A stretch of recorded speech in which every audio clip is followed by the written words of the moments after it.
Assalamualaikum warahmatullahi wabarakatuh. Perkenalkan, nama saya Intan Sapitri dengan NIM 2284-2008. Di sini saya akan mereview buku yang berjudul Berani Berubah untuk Hidup yang Lebih Baik, karya dari Mula Sitari dan Yazid At-Tasir. Di sini saya akan menceritakan kembali pada bab 4 mengenai proses memperbaiki diri. Nah, adapun cara untuk memperbaiki diri yang pertama yaitu menerima kenyataan.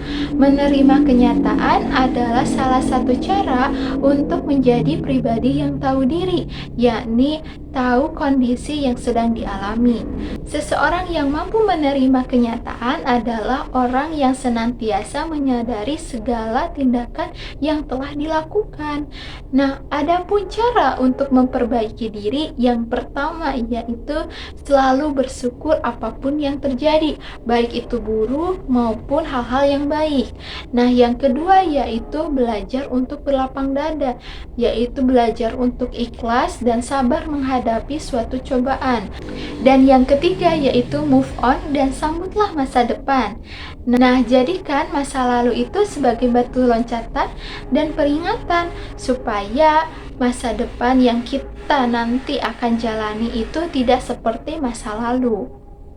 Dan yang keempat yaitu selalu berserahkan diri kepada Allah dan meminta bantuan kepada Allah.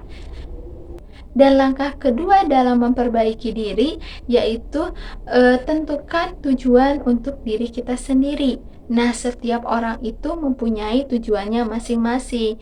Nah, kita tentukan dulu apa yang menjadi tujuan hidup kita.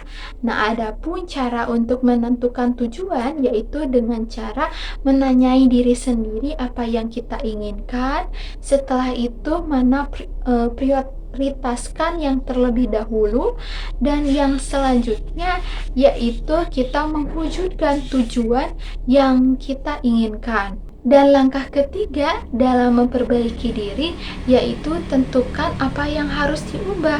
Setiap manusia itu mempunyai sisi baik dan buruknya masing-masing. Jika seseorang ingin merubah hidupnya menjadi lebih baik, itu ada yang harus diubah, seperti kebiasaan buruknya. Yang kedua yaitu pola hidupnya, mulai dari pola makan, pola tidur, dan selanjutnya yaitu sifat buruknya.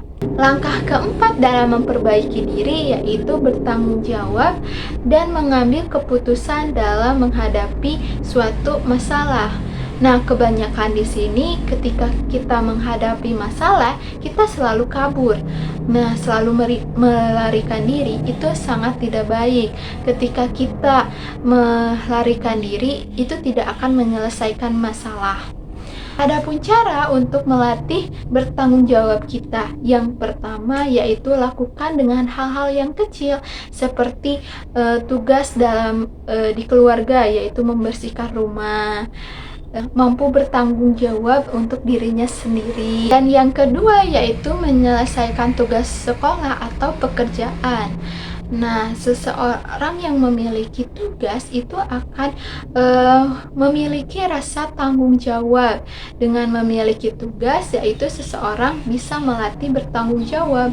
Dan yang ketiga yaitu tidak mengeluh dan tidak banyak alasan ketika dimintai untuk mengerjakan tugas. Yang keempat yaitu tidak menunda-menunda suatu pekerjaan. Yang kelima yaitu konsisten apa yang telah kita rencanakan. Dan yang terakhir yaitu kita harus selalu berkomitmen untuk apapun yang terjadi, kita harus melaksanakannya.